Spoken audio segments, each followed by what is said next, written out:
Lord, ano ba ang plano mo para sa akin? Ano ba yung naiisip mo sa aking buhay? Kung ginawa ko kasyan mo, dapat kukunin mo na ako, pero may magagawa ka sa akin.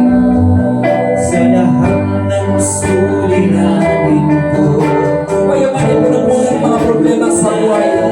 Tandaan po natin, sa puso merong Diyos na hindi na nakakakita ng kalagayan po natin sa buhay. Walang ba ang Panginoon Jesus? pag-ibig mo, Diyos ko kay kami.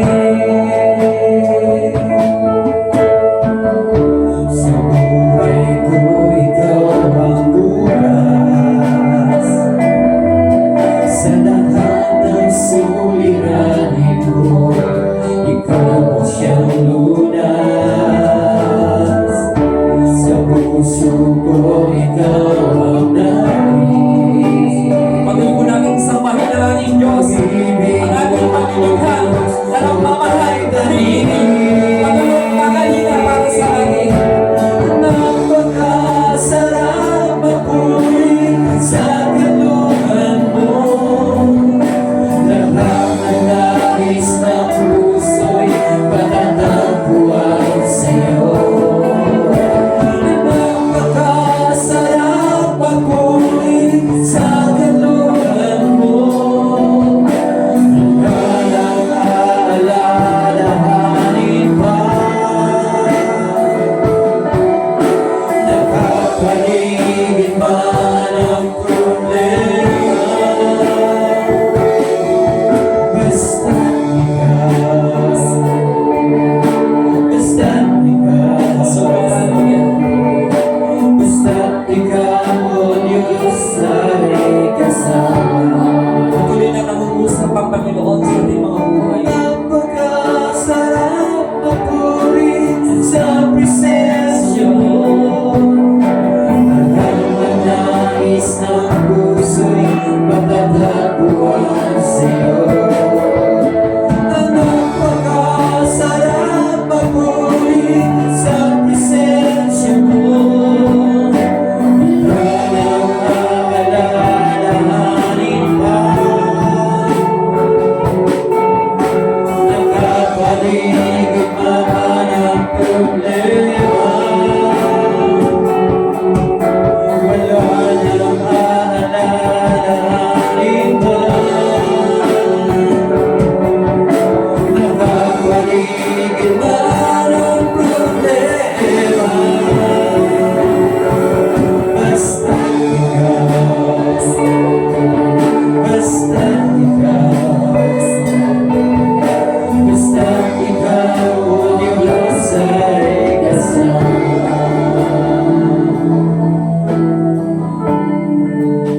Yung sinasabi ang Proverbs chapter 2 verse 5 hanggang 7. Ang sabi, gayawi ka magkaroon ng banal na pagkatakot at matatamo mo ang unawa tungkol sa Diyos. Siyang nagkakaloob ng karunungan, bibig niya yung kalalaman, at unawa ay bumubukal. Bibigyan kanya ng unawa, matuwid na pamumuhay, at ang taong tapat ay kanyang iingatan. Napakaganda pong isipin na mayroong Diyos na nag-iingat para sa atin. Sa buhay natin, nais ng Panginoon, na lagi pong binabanggit na ating pinag-aralan ngayon, na magkaroon tayo ng banal na pagkatakot sa Diyos, fear of the Lord. Magkaroon tayo ng intimate and inspired by God. Magkaroon tayo ng kalapitan sa Diyos dahil wala po tayong magagawa kung tayo hiwalay sa Panginoon. Magkaroon tayo ng righteous living na ang ating pamumuhay. Ipakita natin sa tao na tayo binago ng Panginoon. Sabi ng 2 Corinthians, ang sino man nakipag-isa kay Kristo, isa ng bagong nilalang, wala na ang dati niyang pagkatawad, siya bago na. Bagamat tayo minsan nagkakasala, nagkakamali, tandaan natin merong Diyos na nagpapatawad para sa atin. Magkaroon tayo ng tunay na Savior na tagapagligtas, wala iba kundi si Kristo. Ipamuhay po natin si Kristo sa ating buhay. Maging bukas na Biblia tayo sa harapan ng mga tao. At lastly, napaka-importante, na magkaroon tayo ng pagtitiwala sa Diyos. Trust in the Lord. Sa panahon na tayo sinusubok ng panahon, pinatatatag ng panahon, nakita natin na meron Diyos na tayong kasama kung bakit tayo magtatagumpay. Lord, salamat po Panginoon sa iyong mga mensahe. Nawa matutunan po namin ang lubos na magtiwala sa iyo.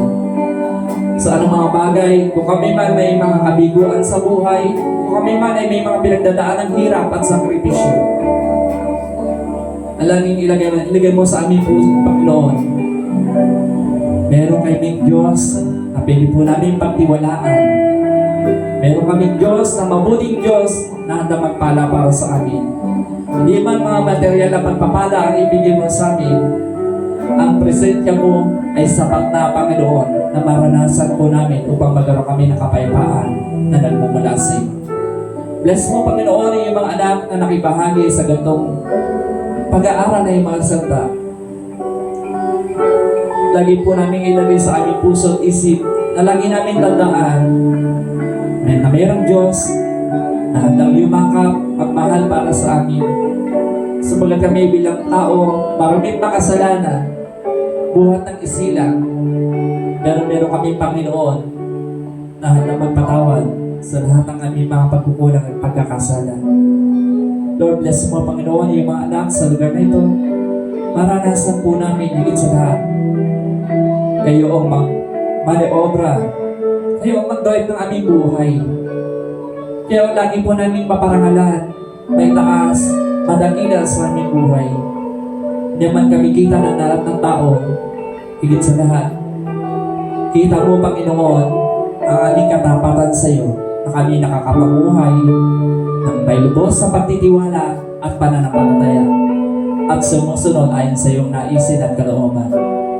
Bless mo, Panginoon, ang araw nito at patuloy po namin inangkin ang mga pagpapala na kayo ang Diyos ang higit na nagbibigay.